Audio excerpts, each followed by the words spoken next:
Bien. Alors, même s'il y a des petits soucis techniques, on va quand même commencer. Je pense que vous avez vu le titre de ce culte ce matin, qui est un culte particulier parce qu'il y a le temps pour les questions et réponses après, un temps d'échange.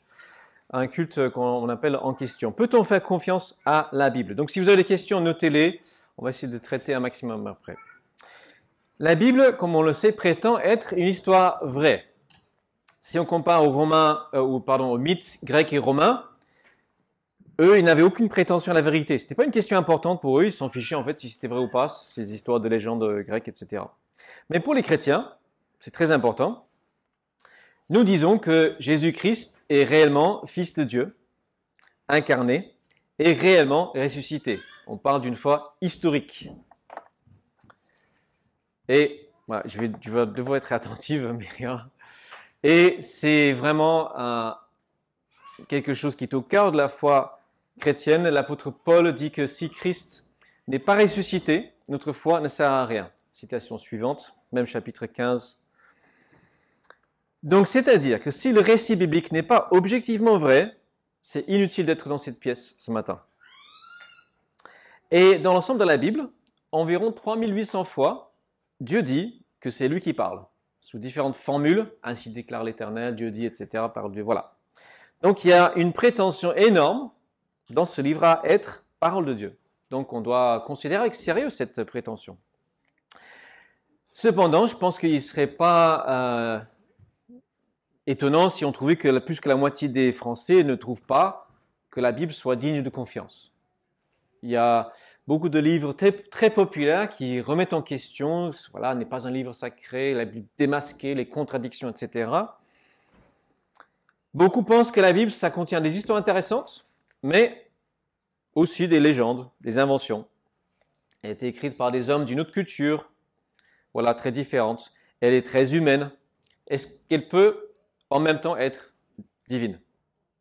Et si vous avez regardé peut-être certaines émissions de télé, des sites internet, l'impression est clairement donnée que les gens sérieux, les chercheurs, les archéologues, etc., ont discrédité de toute façon les histoires de la Bible.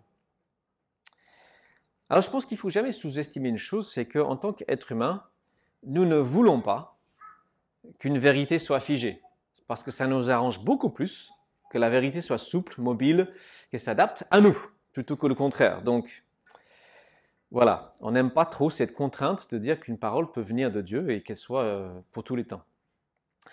Mais voilà, la question est bonne. Est-ce qu'il y a des éléments qui plaident en faveur de la fiabilité de ce récit? Je vais vous présenter ce matin 8 grands domaines, 8 éléments à considérer entre son impact, son style. On va réfléchir aux contradictions.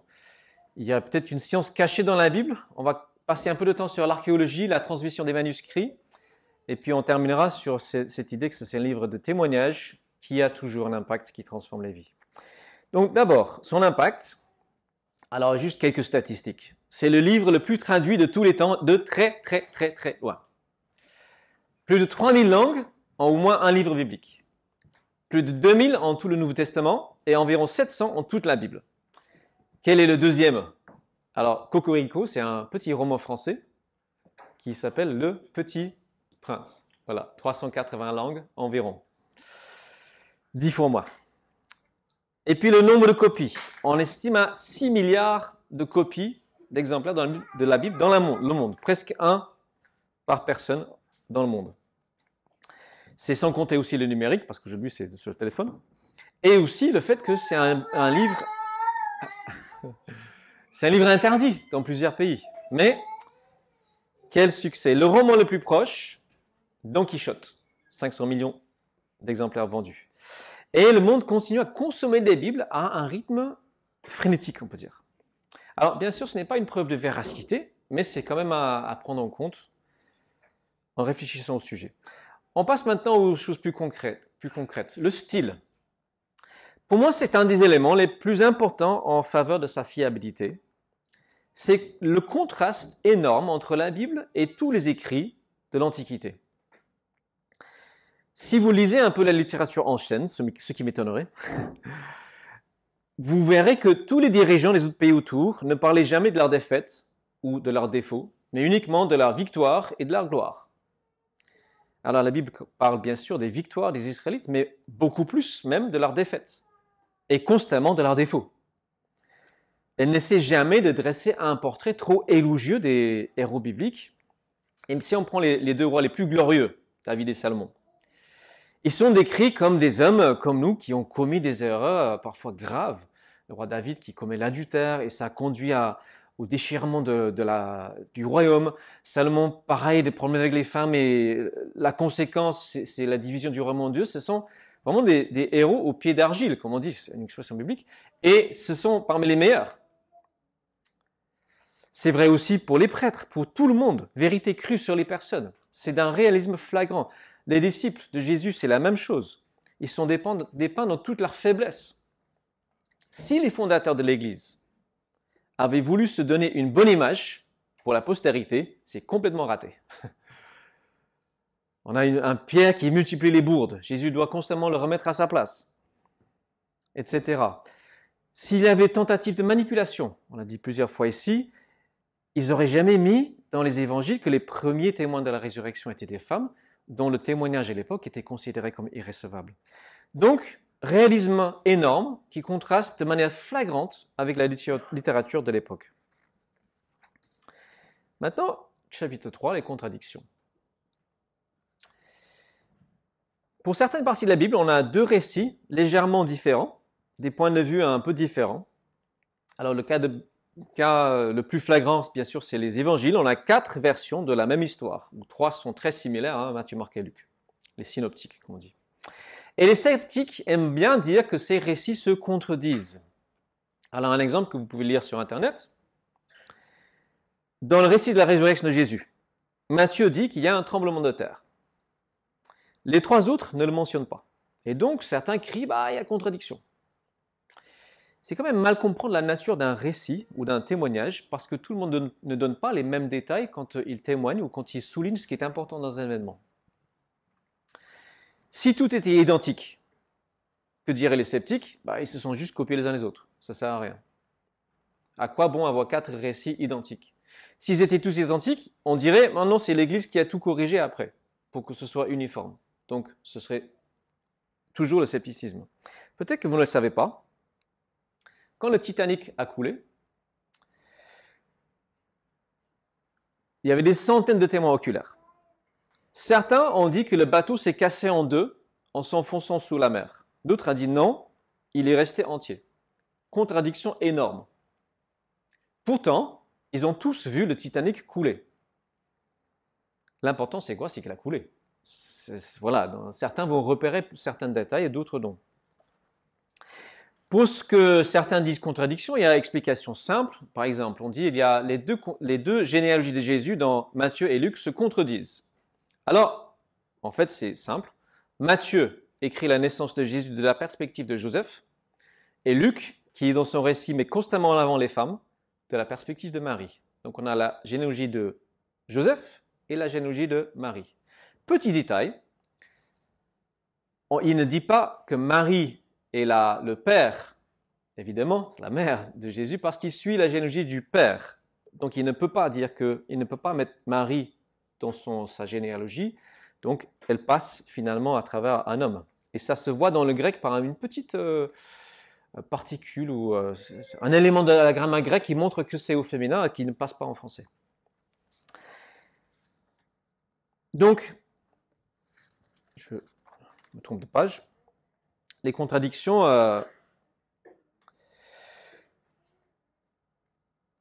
je recherche mes notes. Voilà. Parfois, ce qui paraît une contradiction est au final un indice caché de fiabilité. Alors, un exemple peut-être. Certains ont remarqué qu'il y a 2 récits de la mort de Judas. Dans l'évangile de Matthieu, il est allé se pendre, alors que dans Luc qui écrit le livre des Actes, qui dit qu'il est tombé et ses entrailles se sont répandues. Donc ça semble quand même flagrant comme contradiction. Petite minute. Question de détective. Est-ce que quelqu'un ici a déjà entendu parler de quelqu'un qui tombe et dont les intestins se déversent partout? C'est très bizarre comme phénomène. C'est vraiment étrange, n'est-ce pas? Normalement, les intestins ne giclent pas quand tu tombes. Mais s'il a été pendu, ce qui peut se passer, c'est qu'après la mort, des gaz remplissent le ventre, les intestins, ça commence à gonfler, gonfler, gonfler. Ce qu'il faut savoir aussi, un petit détail, le champ où il s'est pendu, c'est pas vraiment un champ, c'est très rocailleux. Si la corde s'est rompue, le corps est tombé, pouf, ça s'éclate, ça peut se comprendre. Alors je ne dis pas que c'est absolument forcément ça qui est arrivé, mais c'est une bonne possibilité. Et clairement, pour les premiers lecteurs, ce n'était pas un problème.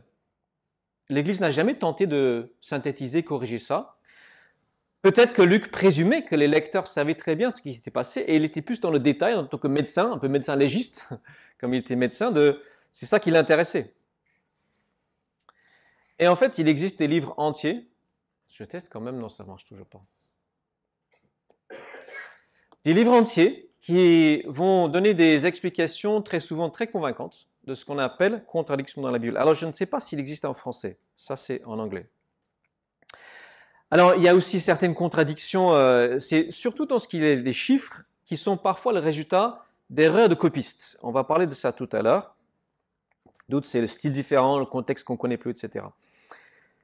Et ce qui serait très intéressant, je n'ai pas le temps, ce serait de faire un chapitre sur la cohérence interne de la Bible, c'est extraordinaire. Ce schéma montre les références croisées à l'intérieur de la Bible. Il y a plus de 64 000 fois que la Bible fait référence à elle-même. Ce sont les chapitres, les petits traits, et les références. Quelqu'un a dit, un psychologue, c'est le premier hypertexte au monde. Il y a une cohérence interne extraordinaire. Voilà ce qu'il en est pour les contradictions. Peut-être que ça suscite des questions, mais on verra après. Ensuite, la science cachée dans la Bible. Alors, parfois on accuse la Bible de contredire la science. On en a parlé un petit peu au mois précédent, enfin en septembre. Parfois, elle utilise juste un langage poétique, métaphorique. Et si quelqu'un dit en français, dans un roman, il y avait un ciel de bronze, personne ne va dire que c'est anti-scientifique. C'est une métaphore. Ça veut dire qu'il fait très chaud. Dans la Bible, il est question des 4 coins de la terre. Est-ce qu'ils avaient une vision d'un monde carré? Non. Ça veut dire les 4 points cardinaux. Nord, sud, est, ouest. Et là encore, la Bible est en fort contraste avec les légendes de son époque. Alors souvent, on va essayer de la caser dans la même catégorie, mais je vais donner un petit échantillon d'éléments où peut-être qu'il y a une science cachée. La forme de la Terre, on en a parlé. Elle est décrite comme un globe suspendu dans le vide. Ésaïe 40, qui parle de la grandeur de Dieu, c'est lui, Dieu, qui est assis au-dessus du cercle de la terre. Et ce mot cercle, en hébreu, il n'y a pas de mot différent pour globe, donc ça peut très bien signifier globe aussi. Et dans Job chapitre 26, il y a une description de la terre. Dieu a tracé un cercle sur la face des eaux au lieu où la lumière rencontre les ténèbres. C'est comme une description de la terre vue de l'espace où l'ombre rencontre les océans. Et ce livre de Job est communément admis comme étant le livre le plus ancien de la Bible, peut-être même de l'humanité. C'est possible. Chapitre 26 toujours. Dieu étend sur le vide la région de l'Arctique et il suspend la terre au-dessus du néant. Il n'y a aucun autre écrit ancien qui décrit la terre ainsi. Tous les autres, c'est plat et c'est sur un dos de tortue ou de silure ou dans l'hindouisme, je ne sais plus ce que c'est. J'ai perdu. Un éléphant, voilà. Il y a des descriptions des océans. Petites phrases qui sont insolites pour l'époque. Job 38, il est question des vallées de l'abîme. Alors il faut être un peu calé pour savoir qu'à l'époque, comment est-ce qu'ils voyaient le fond de la mer? Comme du sable plat en forme de bol. Personne n'avait l'idée qu'il y avait des abîmes, des vallées au fond de l'océan. C'était découvert à l'époque moderne. Il est question dans la Genèse des sources du grand abîme. Ces sources océaniques ont été découvertes en 1977. Il est question dans le psaume 28, alors ça c'est intéressant parce qu'au 19e siècle, il y a un marin chrétien qui méditait le psaume 8, où il est question des sentiers ou des chemins dans l'océan. Et c'est lui qui est à l'origine de la découverte des courants océaniques. Et parce qu'il s'est dit, mais ça doit correspondre à une réalité. Et donc il a créé un livre sur les courants océaniques qui était inconnu jusque-là. Dans Job et aussi dans l'Ecclésiaste, il y a comme une description du cycle hydrologique avec des lois naturelles. Et là encore, on a dans des choses qui n'avaient pas d'équivalent dans le monde ancien. Alors celle-ci, si j'avais le temps, je vous ferai celle-là, c'est incroyable. C'est dans Job 38, toujours une description d'une constellation et dans le détail des choses, ça correspond à une réalité que les astronomes ont découvert seulement au XXe siècle, qui est juste hallucinant. Il y a une vidéo, c'est en anglais bien sûr, mais si ça intéresse quelqu'un, je pourrais vous donner le lien. Quelques autres concepts. L'apôtre Paul parle de quelque chose avant tous les temps. C'est-à-dire que le temps a un début. Et c'est un concept qui n'existait pas non plus avant le XXe siècle. Que le temps puisse avoir un début. Enfin, il me semble que c'est le XXe, peut-être que c'est un peu plus tôt, mais récent. On a ce qu'on appelle le principe de l'entropie dans les écrits bibliques, avec cette idée que les cieux, les astres, etc. vont s'user. À l'époque, les gens considéraient que les astres, qui n'avaient pas bougé depuis des générations, comme quelque chose de fixe, d'éternel. Et il y a cette description de quelque chose qui, finalement, s'use. Et parfois, point suivant, on a un vocabulaire biblique qui est certes poétique, mais qui correspond à une réalité qui était aussi inconnue à l'époque. Plusieurs fois dans la Bible, il est dit par rapport à la création que Dieu étend les cieux. Et ça correspond quand même assez près à cette idée d'une expansion de l'univers. Et au final, dernier point sur ce chapitre, c'est que c'est un livre assez anti-superstitieux. À l'époque, les gens voyaient les étoiles comme des dieux, d'où l'astrologie, qui existe encore aujourd'hui. Et les prophètes, Jérémie, Ésaïe et d'autres disaient non, ne croyez pas à ces astrologues, n'ayez pas peur de ceux qui croient que ce sont des dieux qui influent sur les événements terrestres. Le chapitre suivant, sur l'archéologie, ça pourrait nous prendre des jours entiers, mais on va essayer d'aller vite. Donc là, depuis ce qu'on appelle l'époque des Lumières, il y a des tentatives systématiques de décrédibiliser la Bible par rapport à l'archéologie. Et beaucoup disent que c'est une collection d'écrits tardifs par les Juifs pour se donner une identité, voilà, nationale. Et à partir des années 90, pour ceux qui connaissent un peu, cet archéologue du nom de Israel Finkelstein, il a popularisé cette façon de concevoir l'histoire biblique comme étant assez légendaire. Ce livre en particulier, la Bible dévoilée. Et un des exemples phares qu'il prend, c'est le roi David. Il dit que s'il a existé, c'était juste un petit chef d'un petit coin, d'une petite tribu sans aucune importance. Tous les récits de ses conquêtes, etc., ça c'est exagéré, etc. Je cite ce livre. Beaucoup des épisodes dans le récit biblique de David et Salomon sont des fictions ou discutables sur le plan historique ou hautement exagérées. Il n'y a jamais eu de monarchie unie d'Israël qui a fonctionné de la manière dont la Bible l'a décrit. Et ça, c'est le point de vue que vous entendrez à la télé. Sur Wikipédia. Parce que c'est pas du tout à la mode de dire que la Bible dit vrai. Alors, sur quoi est-ce qu'il base ces accusations? C'est surtout des arguments à partir du silence. C'est-à-dire, on ne retrouve pas de grands monuments à la gloire de David ou Salomon comme on retrouve dans les autres empires autour. Donc, ce sont des fictions. Alors, un argument à partir du silence est toujours dangereux. Parce que dès qu'on trouve quelque chose qui dit le contraire, c'est fini. Et on va faire une petite parenthèse. Pendant très longtemps, les sceptiques de la Bible ont dit « Ponce Pilate n'a jamais existé, c'est une fiction inventée par les chrétiens ». Eh bien, en 1961, Mira, si tu peux, on a découvert une inscription en Galilée qui parle de Ponce Pilate à l'époque de Jésus. Et puis en 2018, on a trouvé son sceau sur l'anneau. Ça, c'est quand même assez incroyable comme découverte. Donc, il n'y a aucun doute. Et ce genre de découverte, en fait, c'est vrai pour des dizaines et des dizaines de personnages bibliques que les gens disent, s'il n'a jamais existé, et hop, on découvre quelque chose. Ah bah si, finalement. 2015, on a découvert une autre pièce unique, c'est le sceau royal, donc du roi Ézéchias. Donc c'est voilà, quelque chose d'assez extraordinaire. C'est à Jérusalem. Alors on ne peut pas faire beaucoup de fouilles archéologiques à Jérusalem parce que c'est très bâti, le monde du temple, etc. empêche les archéologues de travailler. Donc c'est pour ça aussi qu'on trouve peu de choses.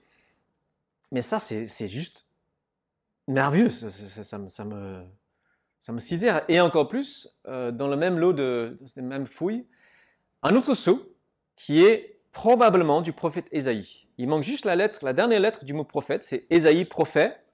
Il manque la dernière lettre. Il n'y a pas vraiment d'autres candidats sérieux ou probables. Il a vécu en même temps que Ézéchias. Donc pour revenir à David, qui dit qu'il voulait absolument ériger des monuments à sa gloire? C'est une présupposition sans fondement.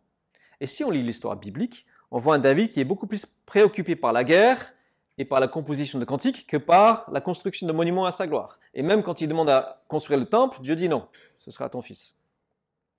Donc les archéologues comme Finkelstein et d'autres passent très bien à la télé, sur Wikipédia, etc. Mais ceux qui connaissent les archéologues, l'archéologie, disent qu'ils sont très très très loin de faire l'unanimité. Au contraire, la majorité soutiennent la fiabilité du récit biblique. Mais ça fait moins scandale.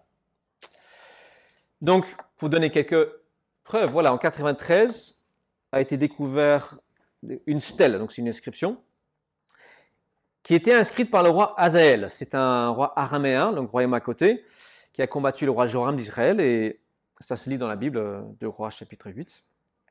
Hazaël se vante d'avoir tué Joram, et en même temps Ahazia, qui était le roi de Juda. Alors dans l'histoire biblique, ce n'est pas Hazaël qui les a tués, c'est Jéhu. Mais on a l'habitude que les rois étrangers s'attribuent toutes sortes de victoires qui n'étaient pas les leurs. Et donc cette stèle est datée de 840 avant Jésus-Christ. C'est 130 ans après David. Et il est inscrit que Ahazia appartient à la maison de David. Alors c'est peut-être peu de choses pour vous, mais ça signifie qu'il fait partie de la dynastie fondée par David. Donc clairement, il est reconnu comme beaucoup plus qu'un petit chef tribal. C'est le fondateur d'une dynastie. Et il y a deux inscriptions similaires, une d'Égypte et l'autre de Moab. Moi, je pourrais les citer. En même temps, il y a des preuves indirectes qui confirment le récit biblique, qui indiquent qu'à l'époque de David et Salomon, Israël était en paix avec les Phéniciens. Phéniciens, donc c'est Tyr et Sidon et compagnie. Et il se trouve que les archéologues trouvent beaucoup d'objets d'art phéniciens au Xe siècle en Israël. Et c'est la seule époque où ils trouvent ça. Donc, ce sont des confirmations indirectes. Alors, je recommanderais, si quelqu'un lit anglais et si c'est un sujet qui vous intéresse, ce livre, c'est sur la fiabilité de l'Ancien Testament. C'est une mine d'or de choses fascinantes qui donnent des petits détails qui montrent que, en fait, les textes n'ont pas pu être rédigés 1000 ans après, comme beaucoup prétendent. Alors, je vais vous donner un exemple. Le prix des esclaves. C'est minuscule, mais à l'époque, l'inflation n'existait quasiment pas. Donc, on sait avec les fouilles que en 1800 avant Jésus-Christ, le prix d'un esclave, c'est 20 cycles d'argent. On sait que 1200 ans après, c'est 30 cycles d'argent. Donc, une inflation sur 1000 ans, c'est très peu. Donc, les gens ne savaient pas que ça existait. Hein. S'ils avaient écrit les récits, comme on dit, 5e, 6e siècle, ils auraient mis le prix qu'ils connaissaient.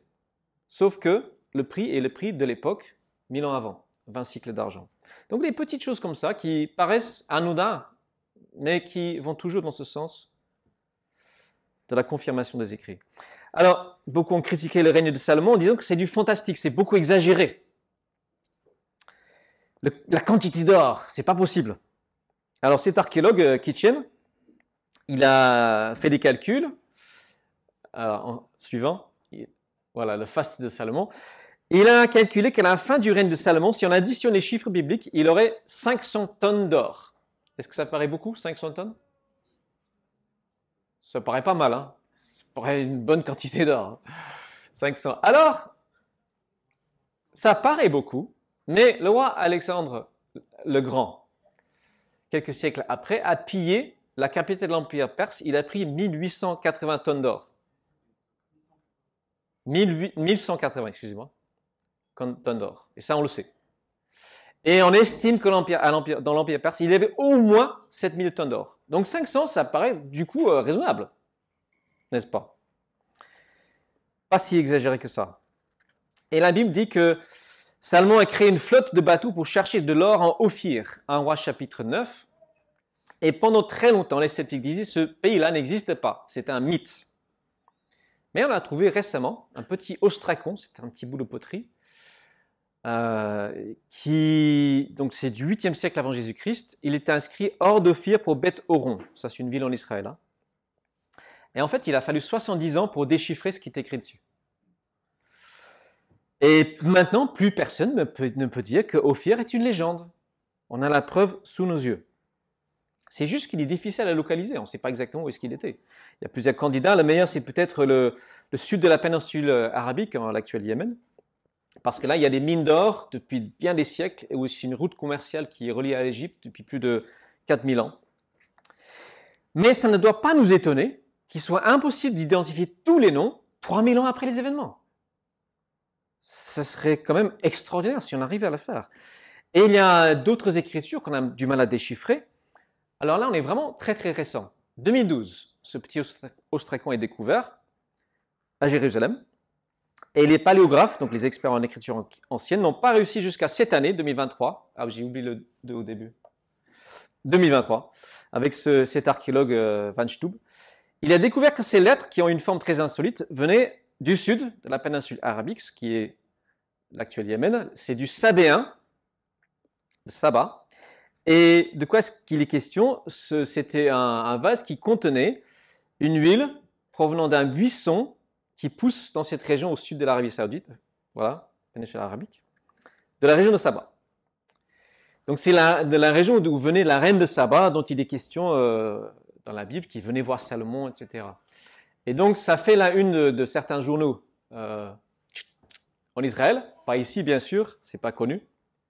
Peut-être que c'est la reine de Saba qui a apporté ça dans ses cadeaux. Donc le problème, c'est qu'on exige de la Bible un niveau de preuve très très supérieur à tout ce qu'on exige par ailleurs. Et comme il est impossible de prouver de façon indiscutable que Salomon ou David étaient rois sur telle ville, de toutes les villes où ils ont régné, eh bien, on crie, argument du silence, que ce n'est pas vrai. Là encore, la période de David et Salomon, c'est la période où les empires autour sont au plus faibles. Et ça, on le sait de l'archéologie. Donc, ce qu'il faut savoir pour conclure, c'est qu'il n'y a aucun élément vraiment connu qui contredit formellement le récit biblique. La Bible n'a jamais été prise en défaut sur une affirmation historique sur l'existence de tel roi, telle ville, etc. Donc, pourquoi ne pas lui donner le bénéfice du doute? Pourquoi supposer qu'elle ment? C'est l'unique document de l'époque qui a survécu en donnant autant de détails. Donc c'est pas étonnant que l'archéologie arrive derrière et petit à petit montre qu'il s'agisse bien d'un témoignage fiable. Le problème, c'est que le livre prétend parler de Dieu. Alors, ce serait intéressant de continuer, mais il faut conclure cette partie. Je me souviens d'un de mes profs à la fac de théologie, qui spécialiste d'Israël ancien, d'archéologie, qui disait « Le chrétien n'a jamais à avoir honte de l'archéologie. Au contraire, c'est notre ami. » Chapitre 6. Alors, je pourrais aussi passer des heures et des heures sur ce chapitre, mais je vais essayer de faire court. Avec la question, est-ce que les documents d'origine ont été transmis de façon fiable? La réponse courte est oui. La réponse longue est plus complexe, reconnaissant que le processus de transmission n'a pas été 100% parfaite, parce que l'erreur est humaine et les copistes parfois faisaient des erreurs. Mais on a ce qu'on appelle la science de critique textuelle qui permet généralement d'identifier ces erreurs, des petites choses qui n'affectent pas le message principal de la Bible. Et beaucoup de ce que certains nomment contradictions sont en fait ces petites erreurs de copistes. Alors, c'est en particulier ce qui concerne les chiffres, j'ai mentionné. On a l'impression qu'avec cet aspect-là en particulier, les scribes avaient un petit peu de mal parfois. Peut-être parce qu'au final, c'était pas si important que ça s'il y avait 30 000 ou 40 000 soldats à la bataille. Donc en 1947 ont été découverts les rouleaux de la mer Morte. Voilà. Ça aurait dû être une révolution parce que ça a reculé la date du manuscrit le plus ancien pour l'Ancien Testament de plus de 1000 ans. Diapo avant. Donc, il y a un moyen en 1000 ans que les choses bougent. Eh bien, ça n'a quasiment rien touché. Juste quelques éclairages par-ci, par-là. Mais en termes de théologie, ça n'a absolument rien changé. Ça a juste confirmé une chose qu'on savait déjà, c'est que ce peuple juif prenait un soin extraordinaire de ses écrits sacrés. Alors là aussi, j'ai pas le temps de détailler comment ils recopiaient, ils comptaient le nombre de mots par page, par ligne, etc. C'était vraiment d'un soin extraordinaire. Alors, le tableau suivant, c'est que ça concerne... Non, avant. Voilà. Le Nouveau Testament. Comment est-ce que nous savons certaines choses dans l'histoire? Alors, c'est des documents qui nous donnent. Alors, non, avant, je voulais garder la surprise. Trop tard. Donc, tout ce qui est histoire ancienne, là, c'est très typique. Il y a au moins, en général, 1000 ans entre l'événement rapporté et le manuscrit le plus ancien que nous possédons. Et en général, il y a peut-être une dizaine de copies. Et il y a un écart de 5-10% de différence entre les différentes copies. Et avec ça, on reconstitue l'histoire ancienne. Et c'est ce qu'on a dans les manuels scolaires. Pour le Nouveau Testament, c'est sans commune mesure. Là, tu peux. Alors, les événements, les écrits, alors les estimations varient. Mais le document le plus ancien, un petit morceau de l'évangile de Jean, peut-être 130 après Jésus-Christ. On est peut-être 40 ans après son écriture. C'est un clin d'œil en termes historiques. Il n'y a aucun autre document qui a ce niveau d'ancienneté. 300 ans aussi pour le Nouveau Testament en entier. Et le nombre de manuscrits, plus de 25 000 si on les met ensemble, en grec, en latin et en d'autres langues. Et avec un niveau d'écart très, très, très faible entre les manuscrits, moins de 1% d'écart. Et ce grand nombre de manuscrits permet de reconstituer l'original avec une grande confiance, plus que n'importe quel autre document ancien. Alors, il y a quelques exceptions, il faut le reconnaître. Il y a quelques rares phrases qui semblent être transposées d'un évangile à l'autre. Ça existe un petit peu, ça ne change pas le message.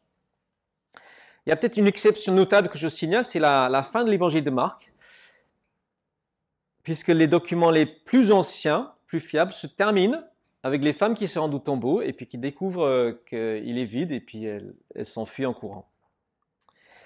Et puis, des manuscrits plus récents, alors, récents, c'est quand même très très vieux, il y a au moins 2 terminaisons différentes, avec un style complètement différent. Et la vaste majorité des spécialistes, qui soient croyants ou pas, supposent qu'ils ont été rajoutés par les chrétiens de la première époque, qui trouvaient que la fin de l'évangile de Marc était trop bizarre, donc ils ont un peu complété pour juste terminer l'histoire. Et si vous avez une Bible, normalement, c'est signalé en note de bas de page, voilà, entre crochets, si tu peux passer la suivante, voilà, qui explique en fait que cette partie-là, il y a un petit doute, est-ce que c'est authentique ou pas? Alors, les traducteurs sont honnêtes, et c'est pour cette raison que la majorité des théologiens ne vont pas bâtir une théologie sur ces quelques versets à la fin de Marc. Là, il est question, par exemple, de saisir des serpents vénémeux, de boire du poison, ça ne nous fait pas de mal. Donc, je ne vais pas le tester en faisant venir des serpents du poison dans l'église, en tout cas. Mais, pour revenir à l'image globale, c'est que la transmission des textes était extraordinairement fiable par rapport à l'époque. Alors, pas 100% sans erreur, mais on peut dire avec cet historien, tous les historiens, croyants ou non, sont donc obligés de reconnaître qu'aucun livre de l'Antiquité ne nous a été transmis dans d'aussi parfaites conditions que l'ensemble des livres du Nouveau Testament. L'Ancien, on pourrait dire plus ou moins la même chose. J'arrive vers la fin. Et on va quand même lire un peu la Bible, puisqu'on parle de la Bible. C'est ce qu'elle dit d'elle-même. 2 Pierre, chapitre 1, versets 16 à 19. En effet, ce n'est pas en suivant des fables habilement conçues que nous vous avons fait connaître la puissante venue de notre Seigneur Jésus-Christ, mais c'est après avoir vu sa majesté de nos propres yeux. Oui, il a reçu de Dieu, le Père, honneur et gloire, quand la gloire magnifique lui a fait entendre une voix qui disait « Celui-ci est mon Fils bien-aimé qui a toute mon approbation. » Cette voix, nous l'avons nous-mêmes entendue venir du ciel lorsque nous étions avec lui sur la sainte montagne. Et nous considérons comme d'autant plus certaine la parole des prophètes. Vous faites bien de lui prêter attention comme à une lampe qui brille dans un lieu obscur, jusqu'à ce que le jour commence à poindre et que l'étoile du matin se lève dans votre cœur. Alors ici, de quoi est-ce que Pierre parle? Cette gloire, cette voix qui vient du ciel. Il parle de la transfiguration de Jésus. Et il atteste qu'il l'a vu, il l'a entendu, il n'était pas tout seul, c'est en nous. Ils étaient 3 sur la montagne avec Jésus, ils étaient 12 avec Jésus pendant 3 ans, ils étaient plus de 500, d'après l'apôtre Paul, qui ont vu Christ ressuscité. Il y a beaucoup, beaucoup de témoins, et la majorité de ces témoins ont donné leur vie pour dire ce témoignage est vrai. Tous les apôtres, sauf un, sont allés jusqu'au martyr pour dire « Nous l'avons vraiment vu ressusciter ». C'est une histoire véridique. Et l'Église du premier siècle est fondée sur le sang de ses apôtres et autres qui ont donné leur vie pour cette parole. Christ, Messie, Sauveur du monde, est réellement ressuscité. Alors, je n'ai pas pu vérifier cette analyse, mais j'ai lu que dans l'évangile de Jean, il y a 59 détails qui n'auraient pu être connus que par un témoin oculaire. Alors, évidemment, il y a beaucoup de questions que je n'ai pas eu le temps de traiter, comme par exemple, comment est-ce que la Bible s'est constituée? Les différents livres, ça serait un vaste chapitre. Parler des livres deutérocanoniques, les livres apocryphes, etc. Certains qui ont été acceptés uniquement par l'Église catholique, peut-être que ce sera dans les questions. Je trouve qu'il y a des réponses satisfaisantes à ces questions. Mais on va conclure. C'est toujours un livre qui transforme les vies. C'était mon point de départ. Si l'histoire de Jésus est vraie, n'est-ce pas la meilleure nouvelle de l'histoire? La mort est vaincue. Il y a une promesse certaine pour notre avenir éternel. Dieu est intervenu de façon décisive dans l'histoire humaine. Il a laissé une trace fiable de ses paroles et de ce qu'il veut qu'on comprenne. Et je fais partie des nombreuses personnes dont la vie a été transformée par la lecture de ce livre. Alors c'est vrai qu'on peut le lire comme un document historique, et ça tient la route. On peut le lire comme un document où Dieu a quelque chose à dire à chacun. On reconnaît qu'il y a quelques petites portions où la traduction n'est peut-être pas évidente, peut-être qu'on ne sait plus ce que signifie tel mot, etc. Peut-être qu'il y a eu parfois, par-ci, par-là, une petite erreur de copiste, mais on arrive à discerner ça. Dieu a veillé aussi sur le processus de transmission. Et je fais partie de ceux qui ont fondé leur existence toute entière sur la véracité de ce livre. Je suis prêt et j'ai déjà parié ma vie qu'elle dit vrai. Peut-être que ce n'est pas votre cas, ce que je peux comprendre. Mais il me semble que les preuves historiques pèsent lourdement en faveur du côté exceptionnel et authentique de ce livre. Alors, le temps maintenant est aux questions, aux réactions, aux commentaires. Voilà. Donc, on va faire circuler le micro, celui-ci. Est-ce que quelqu'un peut venir faire passer le micro? Alors, généralement, il faut un petit temps de réaction avant que quelqu'un se remette de tout le flot d'informations qui ont été données. Est-ce qu'il y a une question, une remarque ou là-bas? Non, pour le micro, c'est mieux. Merci Glenn, c'était excellent.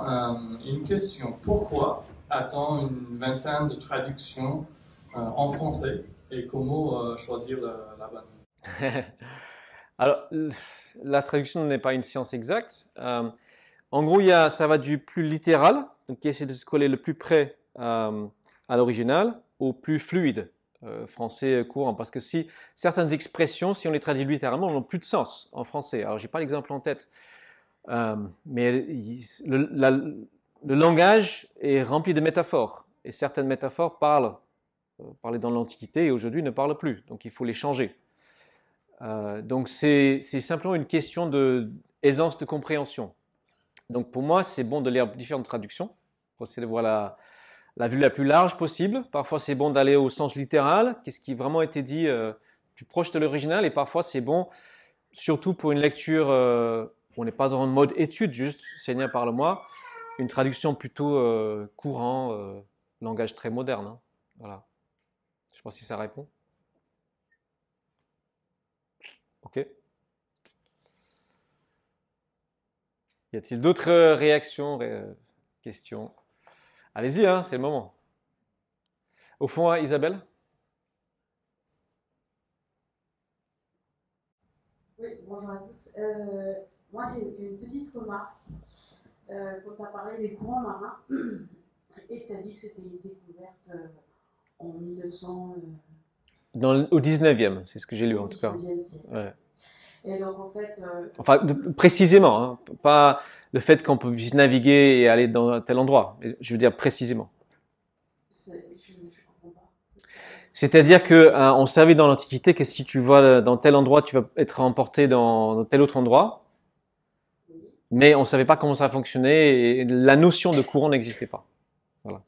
Excuse-moi, je t'ai interrompu. Oui, vas-y. non, merci pour cette précision. parce que moi aussi, en fait, moi je pense que ça c'est sujet en fait à une perspective, parce que je pense que même si ça n'a pas été écrit, puisque ça a été employé déjà, les gros marins ont déjà été employés, Oui. Notamment dans le Pacifique, enfin, je le sais, j'ai déjà vu une conférence là-dessus, les personnes l'employaient et les traçaient en carte. Donc ça veut dire qu'effectivement, quand tu dis que ça a été découvert, là on est sur un angle de vue qui finalement est plutôt... Oui, je parlais plus en termes de description scientifique que on sait que si tu pars de point X et pour aller à point Y, tu as des chances d'y arriver. Alors, je n'ai pas été dans le détail de cette découverte, donc... Non, mais voilà, c'était ouais. sur ça que... Ouais. Oui, ok. Sinon, merci. Oui, merci. Joshua?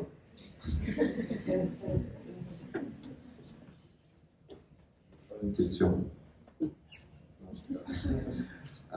J'ai entendu parler de certains livres qui ont été découverts comme une sorte de cinquième évangile ou autre, et qui n'ont pas été mis dans la Bible. Alors, est-ce qu'il est possible qu'il y ait eu des récits qui n'ont pas été transcrits et qui est une genre de sélection par l'Église catholique de l'époque?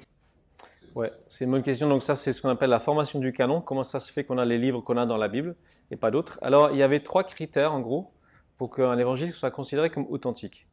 Un, c'est l'auteur est un apôtre ou est un associé d'apôtre. Matthieu, apôtre. Marc, associé de Pierre.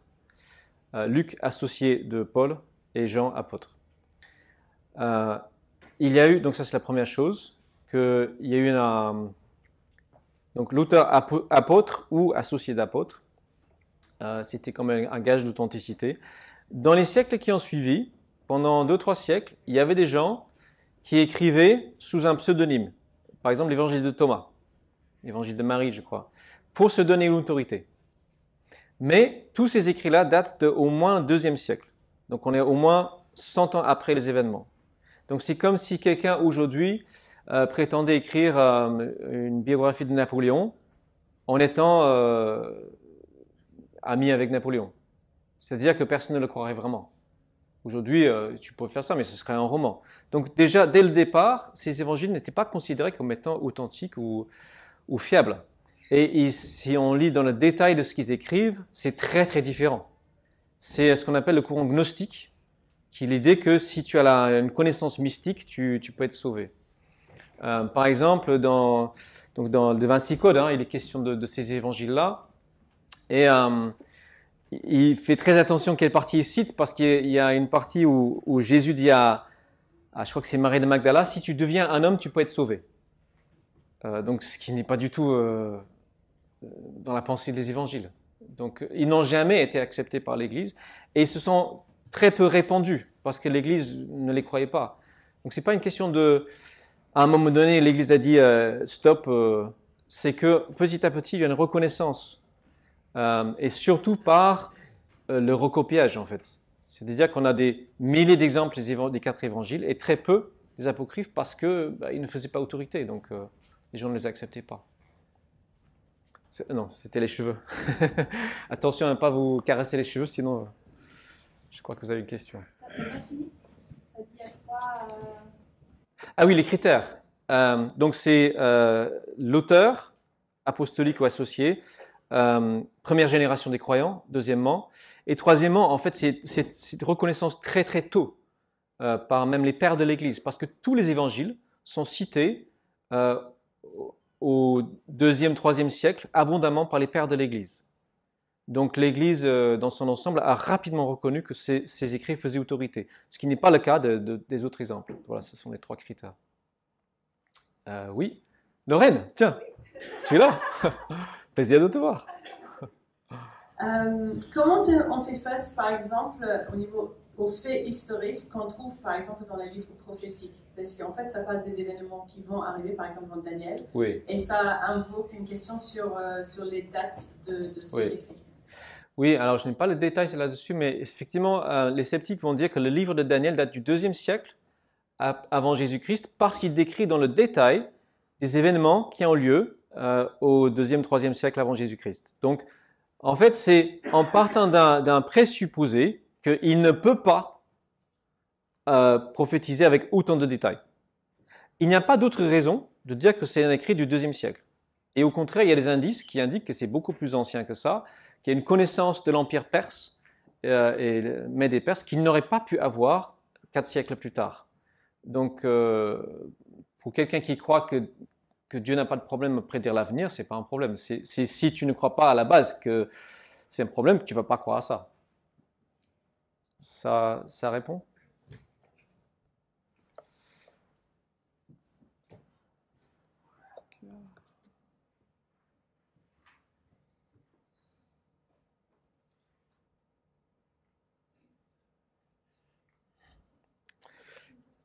Ouais, devant, c'est Mélissa. Moi, j'ai une question sur la chronologie des livres, surtout dans l'Ancien Testament. Si le livre de Job est le plus ancien, pourquoi il se trouve à cette position dans la Bible? Pourquoi il n'est pas au tout début? Alors, d'abord, on a les livres historiques, parce qu'en fait, on suit la tradition juive. La Bible est selon la tradition qui est d'abord les écrits, enfin, non, pas les écrits, la Torah plus l'histoire. Donc, on commence par l'histoire. On commence par le début, la Genèse. Et ensuite, ça va jusqu'à Esther, je ne sais plus. Voilà, on a tous les livres historiques ensemble. Ensuite, on a les livres qu'on appelle les écrits sapientiels, donc la sagesse et poétique. Ils sont regroupés ensemble. Donc, Job, Psaume, Proverbes, Ecclésiaste, Cantique des Cantiques. Ils sont dans un bloc. Et ensuite, on a le bloc des prophètes. Donc, c'était comme 3 parties de la Bible. Et on parlait souvent des prophètes, des écrits. J'ai plus en tête les 3 distinctions. Il faudrait que ça me revienne, mais c'est pour ça que quand on dit c'est le plus ancien, c'est celui dont la rédaction est probablement la plus ancienne. Ça ne veut pas dire que ça relate les événements les plus anciens. Pour la Genèse, il y a la question comment est-ce que la Genèse existe? Parce que si c'est Moïse ou un contemporain de Moïse qui l'a écrit, comment est-ce qu'il a su ce qui s'est passé à la création? Alors, à ça, il y a différentes réponses. La réponse du croyant, qui est la mienne, est de dire que très probablement, à partir d'Adam, les choses ont été transmises, d'abord oralement, et ensuite avec des tablettes écrites. Donc le livre de Genèse peut être une compilation par Moïse, ou scribe avec Moïse, de sources plus anciennes, notamment avec les généalogies. Et en fait, c'est comme si le livre de Genèse est divisé en 10 parties, chacune commence par une généalogie. Et donc certains pensent, je crois que c'est possible, voire probable, qu'il y avait un écrit derrière ça, qui était dans une lignée de transmission fiable depuis Adam. C'est ce que je crois sur la Genèse. Ouais. Est-ce que tous les auteurs de la Bible sont connus? Non. Non. Les chroniques, par exemple, on ne sait pas qui a écrit les chroniques. Et qui c'est qui a écrit les psaumes? Enfin, c'est David. Ça, c'est beaucoup David, mais d'autres personnes aussi. Asaph, il y a un de Salomon, plusieurs auteurs. C'est vrai que tous les auteurs bibliques ne sont pas connus. Pour les histoires, notamment. Au fond, Isabelle? Ah, il y a encore une question. Mais si on ne sait pas qui a écrit Chronique, pourquoi ça a été considéré comme suffisamment fiable pour être mis dans la Bible? Oui, alors, ce que l'Église a fait jusqu'au, en tout cas, au XVIe siècle, c'était de suivre ce qu'on appelle le canon juif. C'est-à-dire que, au plus tard, au grand maximum à l'époque de Jésus, les Juifs considéraient un certain nombre de livres comme étant d'inspiration divine. Et ils faisaient une distinction entre ces livres et d'autres écrits, qu'on appelle les deutérocanoniques. Deuxième canon, c'est un deuxième rang d'importance. Il y a le canon fiable. Alors, c'est eux qui ont décidé ou qui ont été convaincus que tel livre est vraiment inspiré. Alors, précisément comment ça s'est fait, on ne sait pas exactement. Ça, il faut l'avouer. On ne sait pas par quelle procédure. Alors, on sait que pour certains prophètes, ils ont été rejetés de leur vivant. Jérémie notamment. Mais que il y a eu des disciples fidèles qui ont recopié leurs écrits. Et après leur mort, ils ont été reconnus comme étant de vrais prophètes. Parce qu'ils disaient vrai.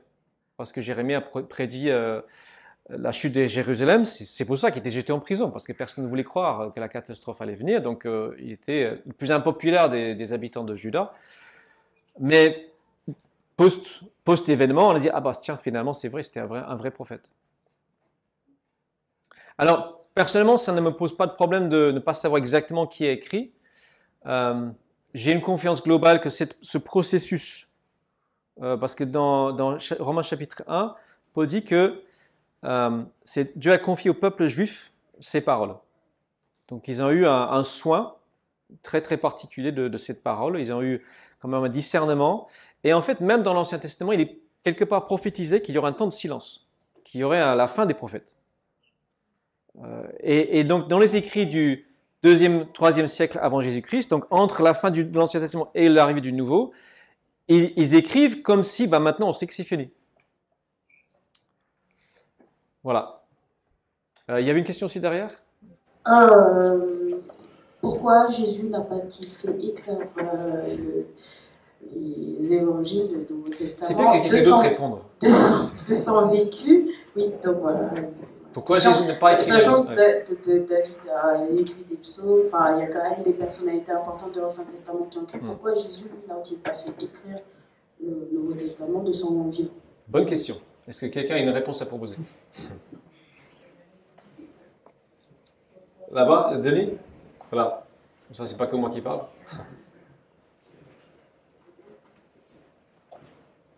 C'était un des sujets de notre étude biblique il y a quelques jours. Et la raison, c'est que pour crédibiliser un témoignage, il faut apporter plusieurs points de vue différents. Et donc le fait qu'il y ait quatre témoignages qui sont écrits un peu de manière différente, ça permet de crédibiliser le témoignage de Jésus et ce qu'il a fait. Et sans ça, s'il y avait un récit unique, ça ne serait pas aussi crédible. Oui, je suis d'accord avec ça. Ouais. Je crois que Nawel, tu voulais intervenir aussi? Ok, la même réponse. Ok. Yolande au fond, et ensuite, ou Véronique d'abord, et ensuite Yolande, peu importe. C'était en même temps. Il y a eu les disciples, au fait. Donc, je crois qu'il y a une parole qui dit que le témoignage de deux valent. Donc, voilà, il a ça rejoint. Voilà. Donc 2 fois 2, c'est encore plus. Voilà, là-bas. Mais aussi, ils ne sont pas tous des mêmes milieux sociaux. Donc ça permet de parler à différents milieux sociaux, puisqu'il y en a qui étaient médecins, Matthieu qui était péager, etc. Et c'est intéressant quand on regarde dans le détail, Matthieu parle beaucoup des chiffres. Et comme on sait que c'était un collecteur d'impôts, c'est pas étonnant. Donc voilà. Je voulais savoir comment on fait pour comprendre le livre de l'Apocalypse. T'as combien de temps? J'ai le temps jusqu'à ce que Jésus revienne. Ok, ça va. Parce qu'il y a beaucoup de pasteurs qui écrivent et essaient de nous donner des explications, mais quel pasteur ont choisi pour comprendre? Le principe pour comprendre la Bible, c'est la Bible. C'est-à-dire que pour comprendre l'Apocalypse, il faut prendre dans son contexte comme la dernière prophétie de la Bible qui fait énormément référence à toutes les autres prophéties de la Bible qui ont précédé et qui, on ne peut pas dire que ça fait une synthèse, mais tu ne peux pas comprendre l'Apocalypse sans comprendre dans le détail et en profondeur les écrits des prophétiques de l'Ancien Testament. Beaucoup d'images sont reprises. Utilisation symbolique des chiffres. On a fait une petite série dessus il y a 3 ans, c'est encore sur Internet si tu veux regarder. Pendant la pandémie, je me suis attaqué à l'Apocalypse. Donc, par exemple, le symbolisme, Jésus est décrit comme ayant 7 cornes et 7 yeux. C'est clairement symbolique. Les chiffres dans l'Apocalypse sont à comprendre au sens symbolique. Chaque chiffre a sa signification. 4, c'est la création. Ce sont des chiffres qui reviennent. 7, c'est le Dieu, la perfection. Donc 7 yeux et 7 cornes, c'est la toute-puissance. La corne, c'est la puissance. Les yeux, c'est la connaissance. C'est l'omniscience. C'est que Jésus est comme Dieu, tout-puissant et omniscient. Donc, tu peux aller sur notre page YouTube. Pour commencer, hein, après... Oui, Denis, et ensuite Yolande. Dans la Genèse, il y a beaucoup de généalogie. Et il y a beaucoup de généalogie avec fils d'eux, etc. Oui. Donc, on déduit le calcul de la date de la création. Donc, il n'y a pas vraiment de... On ne sait pas combien de temps ils ont vécu ces gens, comment on arrive à passer de ces généalogies à un calcul Parce qu'il y a des dates qui sont connues de tout le monde. Par exemple, la chute de Jérusalem est connue de tout le monde, 587 avant Jésus-Christ. Ça, tous les historiens sont d'accord sur cette date. Parce que c'est confirmé par ce qu'on trouve en Babylone, en Israël, en Égypte. Donc, il y a certains points fixes, des repères, et à partir de ces repères-là, quand on a les âges, on peut faire un calcul. Alors, c'est pas peut-être 100% juste, mais en tout cas, ça donne une bonne idée. Et puis, il y avait Yolande aussi derrière. Je voulais ajouter aussi que Jésus n'a pas écrit parce qu'il est la parole faite chair. Donc, il est lui-même représente. Il n'avait pas besoin d'écrire en fait, parce qu'il a incarné l'écrit. Oui, c'est intéressant comme réponse. David, et après on terminera d'ici 2 minutes.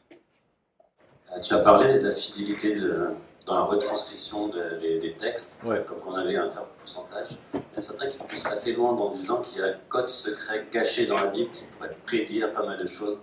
Qu'est-ce que tu en penses? J'ai lu le bouquin là-dessus, il y a 15-20 ans. C'est intéressant. Alors, je suis un petit peu sceptique, parce que je pense qu'on peut lire beaucoup de choses dedans. Et je pense que c'est pas forcément ce que Dieu veut pour nous, qu'on essaie de décrypter des choses comme ça par l'ordinateur. Donc, je pense que il y a des choses plus intéressantes que ça. On parlait tout à l'heure de l'Apocalypse. Quand on étudie dans le détail de l'Apocalypse, il y a plein de mots qui apparaissent 7 fois, ou 49 fois, ou 12 fois, ou 24 fois. Et en fait, ça montre à quel point le texte est soit incroyablement bien travaillé, soit inspiré, soit les deux. Ça, c'est pas un code, mais c'est assez extraordinaire quand on fait des comptes de certains mots, et même dans l'ordre de l'apparition de certains mots, c'est vraiment assez extraordinaire. Peut-être une dernière question. Oui, Sawyer?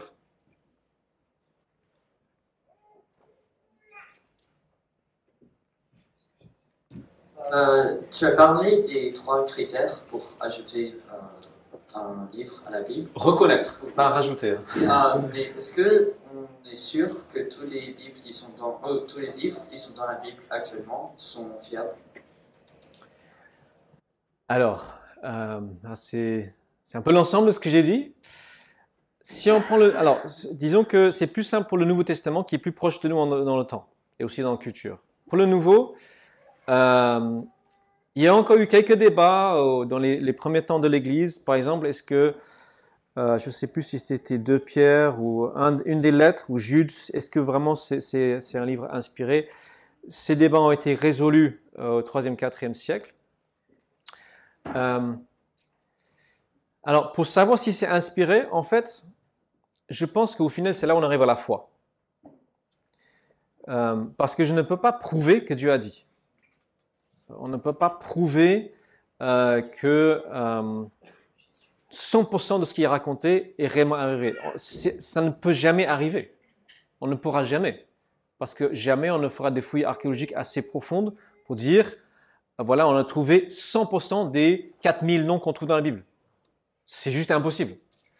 Donc à un moment donné, intervient notre foi. Ok, Seigneur, je suis face à un choix. Cette parole prétend être vraie, cohérente, un ensemble. Est-ce que je vais choisir de faire confiance ou pas? Ce qui n'empêche pas que, comme j'ai cité la fin de l'évangile de Marc, par exemple, il y a certaines parties où on peut reconnaître qu'il y a un doute ou un peu d'incertitude, mais moi, ça ne, absolument en rien, ça m'empêche de croire en l'évangile et dans l'ensemble de ce qui est enseigné. Dernière question. De la part de la maman. En fait, j'entends de plus en plus des gens de mon âge qui étaient dans l'église et maintenant ils décident de quitter l'église.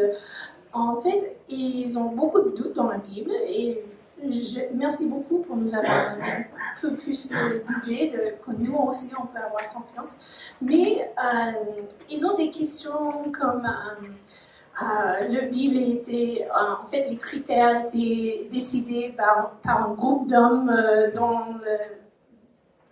il y a des milliards d'années.